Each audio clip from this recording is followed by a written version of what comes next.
You know, we live in interesting days. Very interesting days indeed. So as the CCP is celebrating their 100-year birthday, their centennial, proclaiming their dominance over the world, their ascent to national godhood status, I thought I would bring up a few things about he who sits in the throne of the Dragon Imperium, and that would be Emperor Xi Jinping.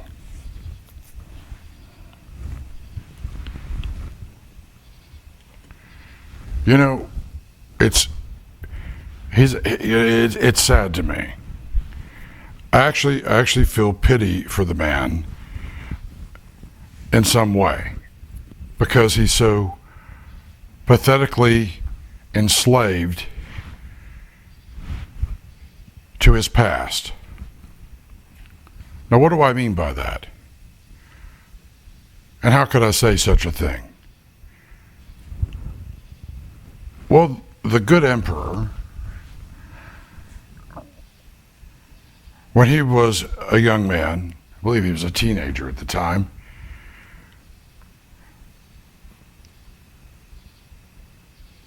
experienced the full wrath of what it means to fall from grace of the previous emperor, that being Mao, Emperor Mao. And I use the term intentionally, emperor, because that is exactly how Mao saw himself. But Mao, during the Cultural Revolution, set about to rule in his own insanity with fear and confusion, and to keep his power. And without going into a long diatribe and explaining the Cultural Revolution, I'll just stick with how he treated some of his closest people in his moments of insanity. Well,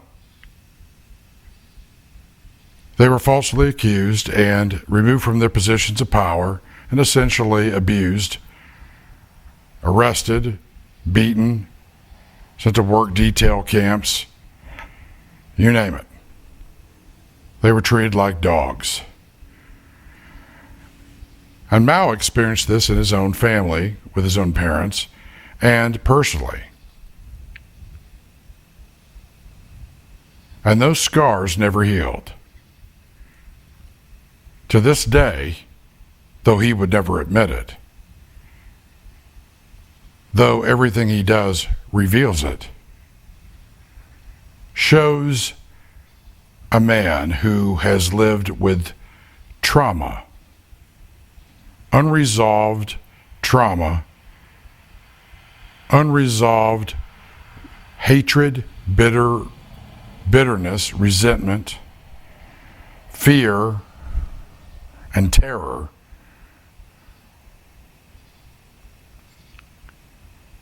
of facing that same monster again in some other form. It's haunted him his whole life. It's stalked him his whole life. It's ensnared and enslaved him his whole life. But he used it as fuel for his whole life to raise himself up in his own wisdom and works to the pinnacle of power where he now sits.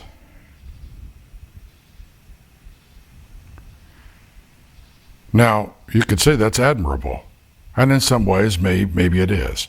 However, it doesn't change the fact that what you do not actually deal with internally, you ultimately become. It all comes out. And so, in this case, you can see the transformation of Emperor Xi Jinping into the very man he hated, becoming the very monster, slowly, cleverly, that he despised, that being Mao. You become the beast you fear. And in becoming the beast you fear, you become all that you once hated, and bear with it the guilt and shame and abject terror that it brings to bear upon you, being enslaved to a lie, which then ensnares you and chains you to pride. And when you reach the pinnacle of power, as has the emperor, and you've had so much success for so long,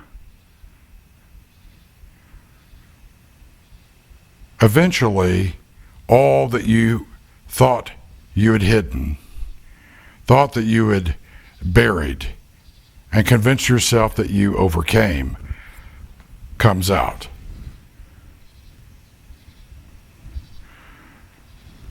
Now, Xi Jinping is a brilliant man, admirable in many ways in his intellect and his cunning. He's a survivor. He's also ruthless, amoral,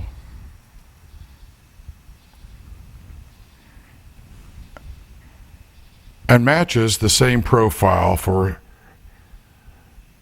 those who we would consider as psychopaths.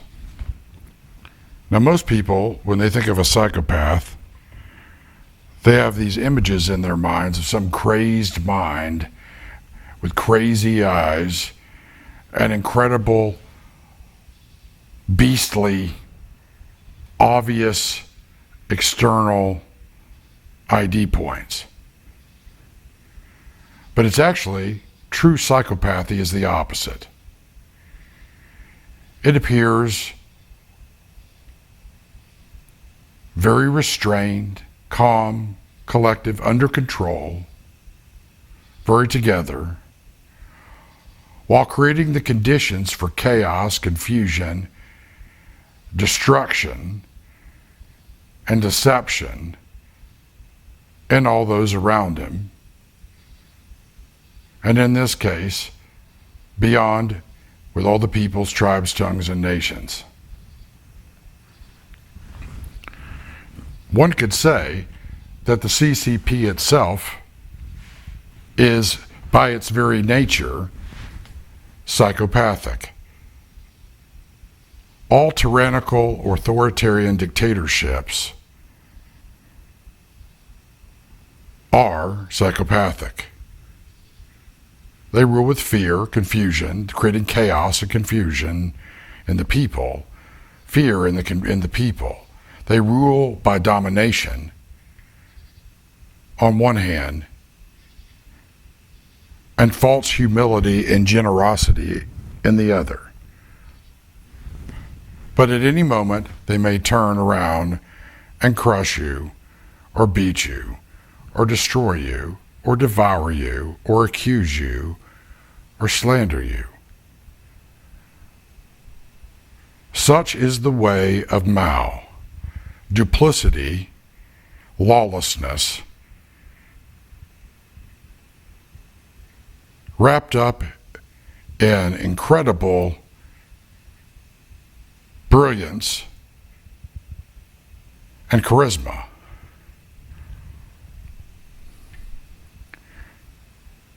Now, when you look at Xi Jinping, he exudes almost a Confucian-like, sage-like quality.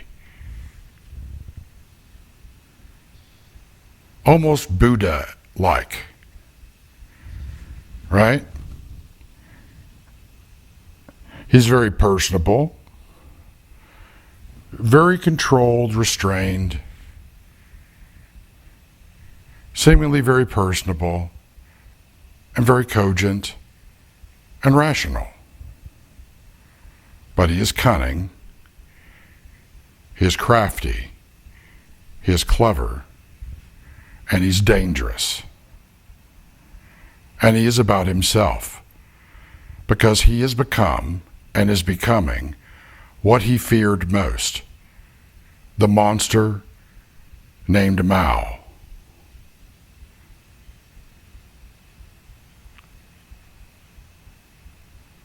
This reveals his weakness. This reveals his sickness. This reveals his ultimate fate, which will be falling from the great heights and bringing down with him the might and power of the CCP and the PLA. They have risen up to be thrown down, never to rise again. It's a sad, sad story. Nevertheless, it's what happens throughout all of history. Now let me just say here, I don't hate Xi Jinping. I pity him. But I also stand against his aims and desires. And I will ultimately see victory over him and the CCP, and justice will be rendered. And he can play the victim all day long, along with the CCP, and spin all manner of machinations and intrigues, but the tightness of the trap of his own making and the CCP in general over the last 100 years will only tighten around them and only worsen their predicament. You see, lawlessness in its most deceptive form doesn't look lawless.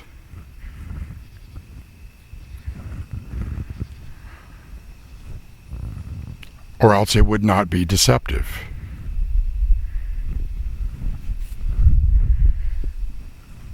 There's nothing more deceptive than something that seems peaceful when it's actually waging war against you. There's nothing more duplicitous than such a leader, a political party, and or a nation state that likewise does the same thing. That is the nature of the Nakash, the serpent of old. It is in false light. It appears one way on the surface, when in reality, it's quite something different. That's why it's deceptive.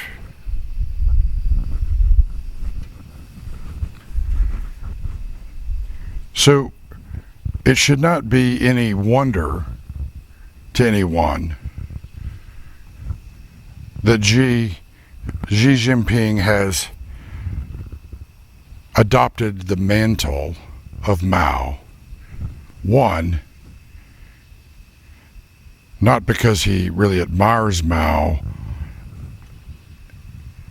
but he's mocking the fact that he has surpassed Mao. And I would say in his pride and arrogance, but also in his intellect, success, and ultimately avarice and hubris. Xi Jinping is clever. He's a worthy adversary. He's also one in their own trap. He is in his own trap, as is the CCP. And that makes them even more dangerous. They are a psychopathic regime.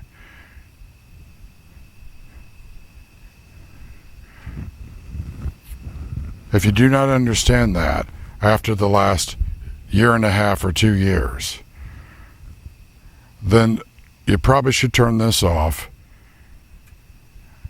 and go look at cat memes. Because this is not going to do anything for you. You've already decided against anything that I say here. But you see, the reason why it is that I say that I see Xi Jinping as diseased, he's in a pathological state, is because it's being revealed in the nature of his cult, which is his inner leadership, his core leadership, the decisions that he's making, and how he's leveraged the position when he's had it over others with brutal efficiency, not caring anything about others' human lives, their nations, or anything else other than how it suits his goals to transform the world into his own image. He sees himself and his own self-delusion as greater than Mao, greater than Confucius, the inheritor of thousands of years of Chinese culture and the CCP's twisting of it, and in fact, the ruler of the entire planet. That's his desire. That's his goal. Somehow he thinks that that will complete him. But it will destroy him. And it's already destroying him. Pride always comes before the fall, and delusion always comes before the pride reaches its pinnacle to fall. And denial precedes that. And all of these things we are seeing now as the deceivers are now engaged in full-on self-deception, even though the rest of the world is seeing through the duplicity and lies of their regime.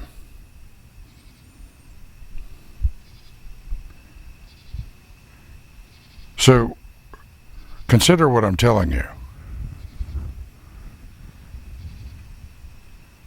Some time ago, I wrote something and posted it on my LinkedIn, and I also have spoken about it many times in these talks, as to how do you deceive a deceiver? Well, how you deceive a deceiver is turning the deceiver over to themselves and letting them do the work for you, which their pride, avarice, and hubris always does.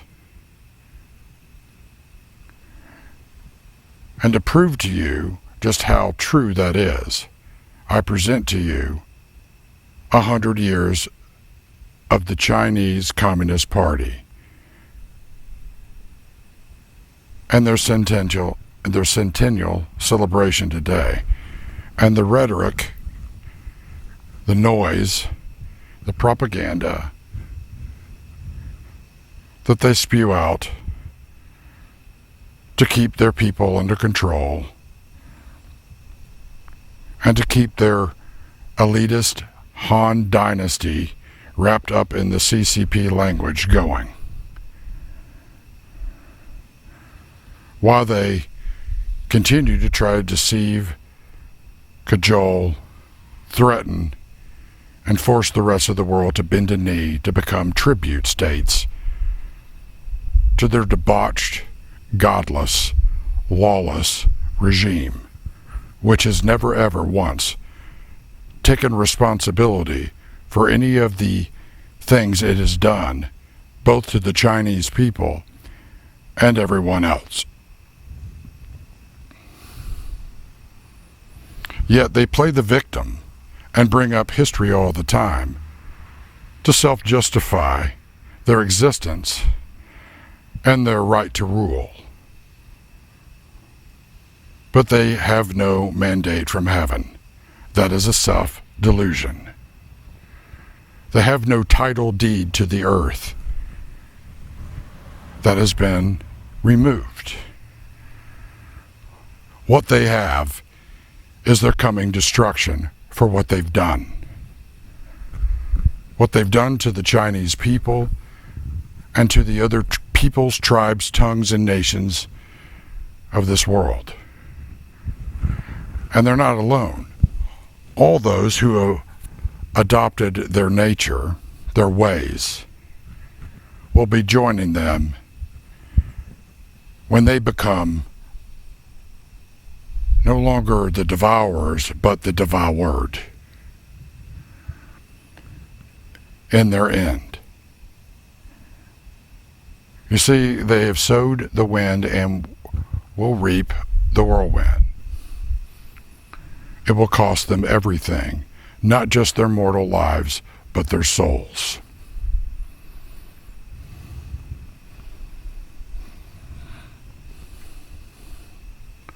That is the Tao of autocrats and fools. That is the way of the wicked. It is who many of your leaders here in the United States and around the world sold everyone out to adopt their nature, or were deceived by, until they realized it and decided to turn from that way and accept responsibility and become part of the solution of changing the trajectory that they helped set this nation and other nations upon.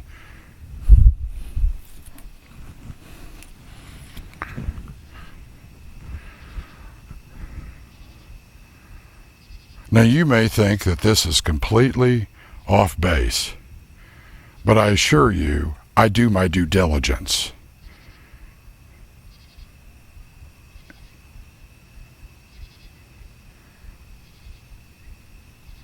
Now, if you want to know what's coming, considering what's already passed, since those that are attempting to lead the world in their own image into a future made of their image, while they're chained to their past that they use as weapons in the present, I can tell you this: the war that is already being waged against you is going to become more and more obvious. And the war that is going to be obvious to everyone will be made readily apparent when you see those that are in league with the CCP, peoples, tribes, tongues, and nations, face their ultimate destruction. But not before they're captured, which, by the way, is already and not yet.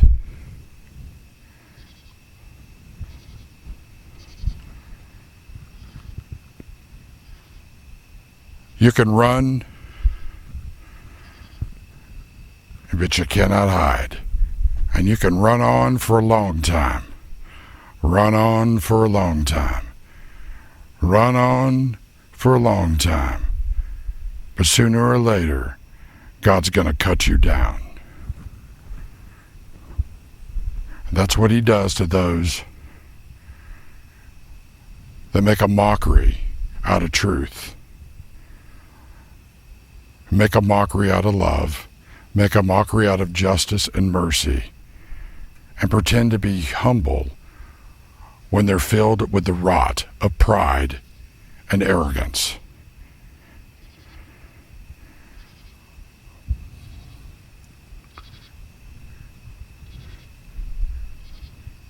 So consider these things I've told you in light of Beijing's wonderful celebrations.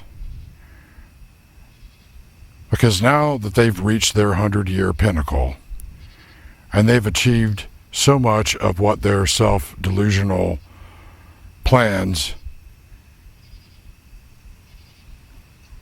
had led them towards, and as they make their final push for total domination as the global hegemon, I want you to watch and see what happens at the peak of their strength and power, because that is exactly when they will face their ultimate consequences. And they are at that point now. As it is for people, so too it is for the nation and nations.